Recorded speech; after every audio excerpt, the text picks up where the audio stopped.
جی میری آواز پہنچ رہی ہے سب تک؟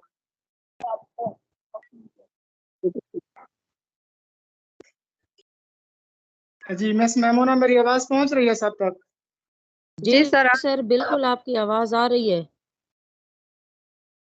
جی نیکسٹ معروضی ہے کہ ان دی لائن آف فائر، یہ کس کی آٹو بایوگرافی ہے، کس کی خود نوشت ہے، کس کی آپ بیتی ہے؟ تو یہ پاکستان کے سابق صدر پرویز مشرف کی لکھی ہوئی کتاب ہے ان دی لائن آف فائر. یہ پہلی مرتبہ 2006 میں شائع ہوئی تھی، 25 ستمبر 2006 میں شائع ہوئی تھی. پھر اس کا اردو ترجمہ شائع کیا گیا. کتاب کا آغاز اس وقت سے شروع ہوتا ہے جب مشرف نے فوج میں شمولیت اختیار کی تھی. پھر انہوں نے اپنی بچپن، اپنی تعلیم، ترکی کے قیام کا تذکرہ کیا ہے. انہوں نے اپنے والدین کے متعلق بھی بتایا ہے کہ جو انتہائی غریب ہونے کے باوجود سوشل ویلفیئر کے کاموں میں بڑھ چڑھ کر حصہ لیتے تھے. انہوں نے اپنی شرارتوں کا بھی ذکر کیا ہے، آم کے درخت سے گرنے کا تذکرہ کیا ہے، اور استاد کے خطوط کے ڈبے میں اپنا ٹائم بم اس کا ذکر کیا ہے، اور اسی طرح ملٹری اکیڈمی کاکول میں ان کا داخلہ کیسے ہوا اس کا ذکر کیا ہے. مختلف پاکستانی آفیسرز کا ذکر کیا ہے، سیاستدانوں کا ذکر کیا ہے، اور پاکستان میں جو ایک روایتی جمہوریت ہے اس کی کمزور جڑوں اور بار بار کے مارشاء اللہ کی وجوہات بیان کی ہیں. انہوں نے یہ جو ضیاء کے دور میں مارشاء اللہ لگا تھا اس کا بھی تذکرہ کیا ہے، اور وہ خود کو پاکستانی آرمی کا کمانڈوز سمجھنے کے لیے کمانڈر ہونے پر انتہائی فخر کا اظہار کرتے تھے. تو اس طرح کے انہوں نے باتیں کی ہیں اپنی آپ بیتی میں. جی میڈم صاحب نیکسٹ سلائیڈ.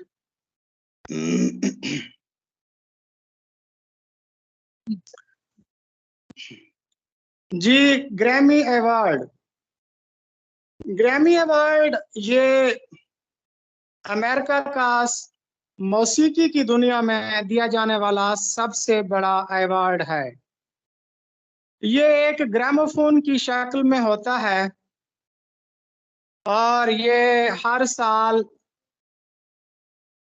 موسیقی کے میدان میں بہترین کارکردگی دکھانے والے شخص کو دیا جاتا ہے. تو تقریباً میرے خیال میں 64 اس کے ایوارڈز ہو چکے ہیں. تو پاکستان کی بھی ایک لڑکی عروج آفتاب کو یہ گریمی ایوارڈ دیا گیا تھا. اس کے بعد ہمارا نیکسٹ سوال ہے کہ پاکستان کا جو سب سے بڑا فوجی اعزاز ہے جس کو نشان حیدر کہا جاتا ہے وہ کتنے لوگوں کو دیا جا چکا ہے؟ وہ اب تک 11 لوگوں کو دیا جا چکا ہے. سب سے پہلا ایوارڈ راجہ محمد سرور کو دیا گیا تھا. یہ جب جنگ ہوئی تھی پاک بھارت جنگ 1947 میں ان کو دیا گیا تھا. دوسرا ایوارڈ میجر طفیل محمد کو دیا گیا تھا. اچھا تیسرا ایوارڈ راجہ عزیز بھٹی شہید کو 1965 کی جنگ میں بہادری دکھانے پر دیا گیا تھا. پھر 1971 کی جنگ میں راشد منہاس کو دیا گیا تھا. پھر میجر شبیر شریف کو دیا گیا تھا. پھر سوار محمد حسین شہید کو دیا گیا تھا، اور اس کے بعد میجر محمد اکرم کو دیا گیا تھا 1971 کی جنگ میں. لانس نائک محمد محفوظ شہید کو دیا گیا تھا، یہ بھی 1971 کی جنگ میں. اس کے بعد کرنل شیر خان کو کارگل کی جنگ میں دیا گیا تھا. اس کے بعد حوالدار لالک جان کو بھی دیا گیا ہے. یہ بھی کارگل کی جنگ میں دیا گیا تھا. اور اس کے بعد پھر نائک سیف علی جنجوعہ، یہ چونکہ آزاد کشمیر ریجمنٹ سے تھے لہٰذا اس کو کاؤنٹ نہیں کیا جاتا. کہا جاتا ہے کہ جی 10 ہمارے نشان حیدر کے ایوارڈ ہیں، لیکن اگر دیکھیں آفیشلی دیکھیں تو ان کے 11 ایوارڈ دیے جا چکے ہیں. تو اب یہاں پتہ نہیں کیا جواب لکھا ہے انہوں نے، میں نے تو جواب ہی نہیں دیکھے. تو میڈم صاحب یہاں پر انہوں نے کیا جواب لکھا ہے؟ 10 لکھا ہے 11 لکھا ہے؟ کیونکہ ایک تو آزاد کشمیر کو پاکستان کا حصہ نہیں کہہ سکتے آفیشلی، تو اس لیے سر یہ دونوں آپشن ہے، آپشن تو ادھر 2 دیے ہوئے ہیں، 10 بھی ہے 11 بھی ہے. تو اس کا جو درست جواب ہے نا ایٹ دا اینڈ وہ دیکھیے، میرے خیال میں 10 ہوگا، کیونکہ قانونی طور پر 10 جو ہے نا وہ پاکستان کے چاروں صوبوں سے دیے گئے تھے. اور یہ جو نائک سیف علی جنجوعہ تھے یہ چونکہ آزاد کشمیر ریجمنٹ سے تھے اس لیے شاید ان کو کاؤنٹ نہیں کیا جاتا. جی نیکسٹ مروزی دیکھیے.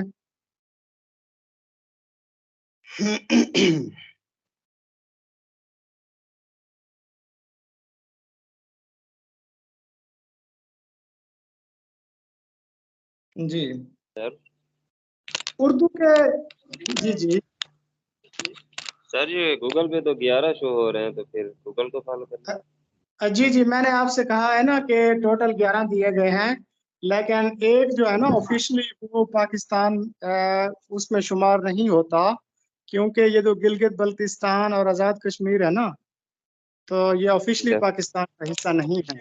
اگر ہم ان کو آفیشلی پاکستان کا حصہ ڈکلیئر کرتے ہیں تو انڈیا کشمیر کو اپنا حصہ ڈکلیئر کر لے گا، تو اس لیے. اچھا جی، اردو کے بہت سے نام ہیں، ان کا قدیم ترین نام ہے ہندی یا ہندوی. ہندوستان کی نسبت سے اس کو ہندی یا ہندوی کہا جاتا ہے. تو اس کے بابری کے متعلق ہم تفصیل پڑھ چکے ہیں، اور اس کے بعد جو پہلے مغل بادشاہ تھے ظہیر الدین بابر جنہوں نے یہ تو اس کے بابری لکھی ہے، اس کے متعلق بھی ہم ڈسکس کر چکے ہیں. اور بابر جو ہے 1526 کو ان کے نام کا خطبہ پڑھا گیا تھا. بابر کے بارے میں کہا جاتا ہے کہ وہ ترکی بولتے تھے، لیکن وہ ہندی میں بھی شاعری کرتے تھے، وہ شاعر بھی تھے. بابر کی ہندی شاعری کا ایک شعر ہے،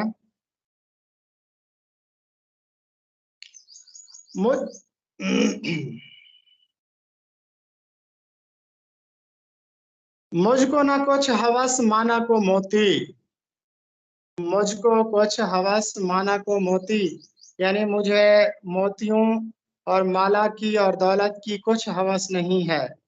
فقرا حالنا بس بلکس دار پانی اور روٹی، کہ ہم تو فقیر ہیں بس ہمیں پانی اور روٹی مل رہا ہے، یہی ہمارے لیے کافی ہے.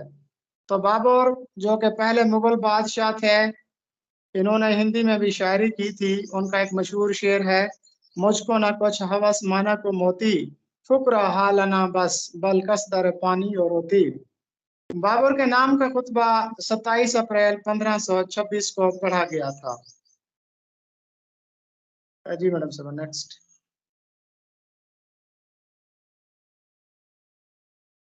اردو کا قدیم ترین نام ہندوی ہے.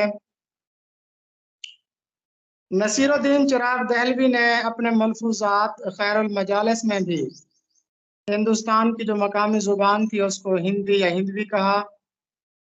ملفوظات آپ کو پتا ہے کسی بزرگ کے ارشادات اور اقوال کو کہا جاتا ہے. شرف الدین یحییٰ منیری اور اشرف جہانگیر سمنانی کی تحریروں میں بھی ہندی زبان کا تذکرہ ملتا ہے. اسی طرح جو فارسی لغات ہیں، مفتاح الفضلہ اور دستور الصبیان، اس میں بھی اردو کو ہندی کہا گیا ہے. جی آگے بڑھیے.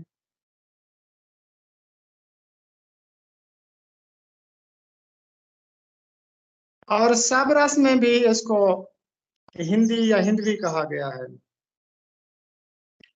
راسخ یہ تخلص تھا شیخ غلام علی کا، اور سجل سرمست کے متعلق ہم پڑھ چکے ہیں شاعر ہفت زباں، ان کا اصل نام عبد الوہاب تھا۔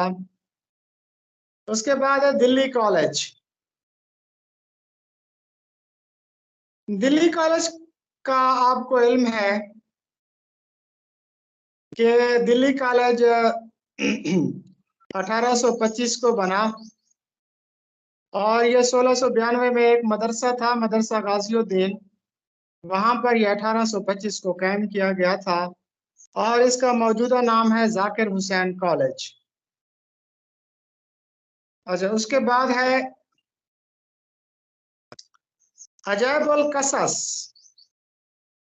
عجائب القصص یہ مغل بادشاہ شاہ عالم ثانی کی لکھی ہوئی ایک داستان ہے۔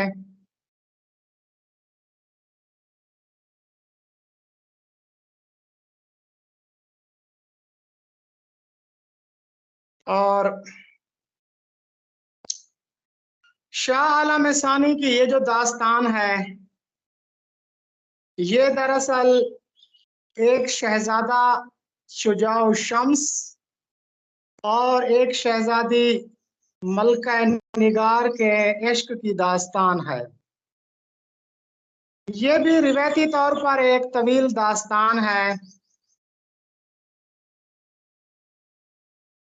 اس داستان میں شاہ عالم ثانی کے حالات زندگی اور اس زمانے کے رسم و رواج کا بھی مواد ملتا ہے۔ شاہ عالم ثانی، ان کے متعلق آپ کو معلوم ہے کہ انہوں نے 48 سال تک حکومت کی تھی۔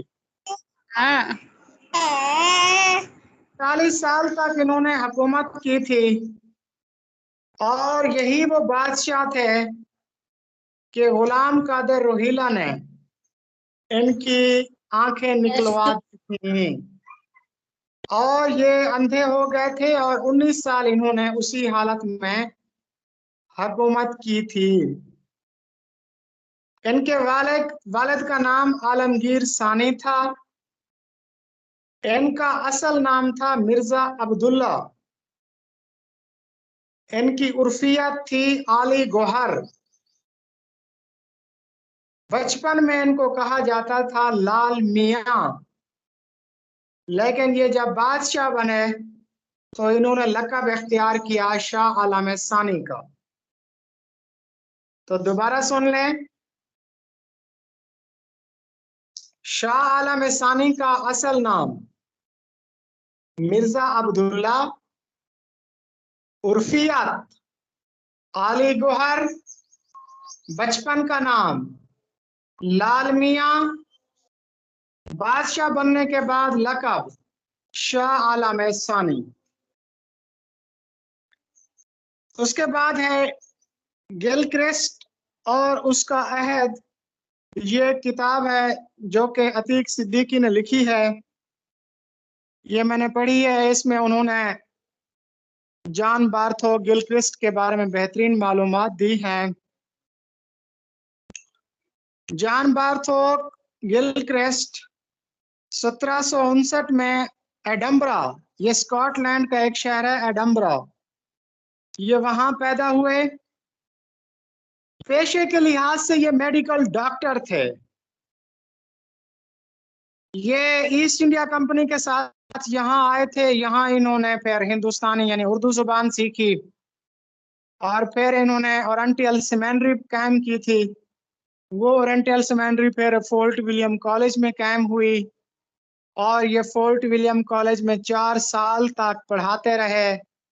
انہوں نے کل 12 کتابیں لکھی تھیں، اور 1841 میں پیرس میں ان کا انتقال ہوا۔ اور اس کتاب کے آغاز میں گل کرسٹ کی ایک بلیک اینڈ وائٹ تصویر بھی دی ہوئی ہے، وہ بھی خاصی کام کی چیز ہے۔ تو گل کرسٹ اور اس کے عہد کے متعلق عتیق صدیقی نے لکھا ہے۔ جی میڈم صاحب، نیکسٹ۔ جی پڑھیے اس کو. جی آپ میں سے کوئی اس کو ریڈ کر دیں. علامہ اقبال کی کا محاصل ان کی کس نظم کو کہا جاتا ہے؟ اقبال کی شاعری کا ماحصل، اقبال نے کم و بیش کوئی 18,000 اشعار جو مطبوعہ ہیں وہ لکھے ہیں، اور اسی طرح کچھ ان کا غیر مطبوعہ کلام ہے جو کہ باقیات اقبال کے نام سے ڈاکٹر صابر کلوروی نے مرتب کیا ہے. تو ان کے تمام شاعری کا اگر جائزہ لیا جائے تو ان کے تمام شاعری، تمام تعلیمات کا جو نچوڑ ہے وہ ان کی ایک نظم ہے ساکی نامہ، جو کہ بال جبریل کی نظم ہے اور ایک مثنوی کی ہیئت میں لکھی گئی ہے، اور اس پر 2-3 مرتبہ ڈسکشن ہو چکی ہے. جی نیکسٹ پڑھیں. علامہ اقبال نے اپنی شاعری کس صنف نظم کو سب سے زیادہ برتا ہے؟ آپ دیکھیں اسرار خودی، رموز بے خودی دیکھیں، مثنوی مسافر دیکھیں یا ان کی نظمیں دیکھیں، تو انہوں نے مثنوی کو سب سے زیادہ برتا. اور مثنوی کے متعلق مولانا الطاف حسین حالی نے بھی کہا تھا کہ اردو شاعری میں سب سے کارآمد صنف سخن یہی مثنوی ہے. جی سر کوئی اور پڑھ لے اذان. ہاں جی. کسی میڈیکل کالج کے طالب علم کو ڈاکٹر صاحب کہنا اسلام میں کیا کہتا ہے؟ اچھا جی، یہ مجاز مرسل، مجاز مرسل کیا ہے اس کو تھوڑا سا سمجھ لیں. یہ علم بیان کی تیسری شاخ ہے. جب لفظ اپنے حقیقی معنوں کی بجائے مجازی معنوں میں اس طرح استعمال ہو کہ کسی لفظ کے حقیقی اور مجازی معنوں میں تشبیہ کے علاوہ کوئی تعلق ہو، یعنی تشبیہ کا تعلق نہ ہو. اگر لفظ کے حقیقی اور مجازی معنوں میں تشبیہ کا تعلق ہے تو وہ استعارہ ہے، اور اگر لفظ کے حقیقی اور مجازی معنوں میں تشبیہ کا تعلق نہیں ہے تو وہ مجاز مرسل ہے. جیسے ہم کہتے ہیں کہ جی ہم نے الحمد پڑھی. اب الحمد سے مراد کیا ہے؟ پوری سورہ فاتحہ، یعنی جز کہہ کر ہم نے کل مراد لیا ہے. اسی طرح ہم کہتے ہیں کہ بادل برس رہے ہیں. بادل برسنے سے مراد کیا ہے؟ کہ بارش ہونا. اسی طرح دریا بہہ رہے ہیں، دریا تو نہیں بہتے، دراصل پانی بہتا ہے. تمام ماہرین بلاغت اس بات پر متفق ہیں کہ مجاز مرسل کی 24 صورتیں ہیں. تو ان کو ہم ڈے بائی ڈے پڑھیں گے انشاءاللہ. تو چاند پڑھ لیتے ہیں. کل بول کر جزو مراد لینا، یہ اس کی پہلی قسم ہے، پہلی صورت ہے. جیسے رباعی کے 24 اذان اوزان ہوتے ہیں، اسی طرح مجاز مرسل کی بھی 24 صورتیں ہوتی ہیں. پہلی صورت ہے کل بول کر جز مراد لے لینا. جیسے بازار سے سودا سلف لانا، تو بازار کل ہو گیا اور وہ جو دکان ہے وہ جزو ہو گئی. اسی طرح حسرت موہانی کا ایک شعر ہے نا جو انہوں نے اپنی بیوی شفیقہ بیگم کے لیے لکھا تھا کہ مجھ سے ملتے ہی وہ بے باک ہو جانا تیرا، وہ تیرا دانتوں میں انگلی دبانا یاد ہے. آپ دیکھیں یہاں پر پوری انگلی نہیں دبائی جاتی بلکہ انگلی کا ایک پور، ایک چھوٹا سا حصہ ہوتا ہے. تو کل انگلی بول کر پور جز مراد لیا گیا. یہ وہ غالب کا ایک مشہور شعر ہے نا، اور بازار سے لے آئیں اگر ٹوٹ گیا، ساگر جم سے میرا جام سفال اچھا ہے. تو یہاں پر بازار کل ہے اور ایک دکان سے ہی لی جاتی ہے چیز تو وہ جز ہے. کل کہہ کر جز مراد لینا. اسی طرح اس کا الٹ ہے جزو کہہ کر کل مراد لینا. جیسے کہ میں نے ابھی بتایا ہے الحمد جزو ہے، اس سے مراد سورۃ الفاتحہ ہے.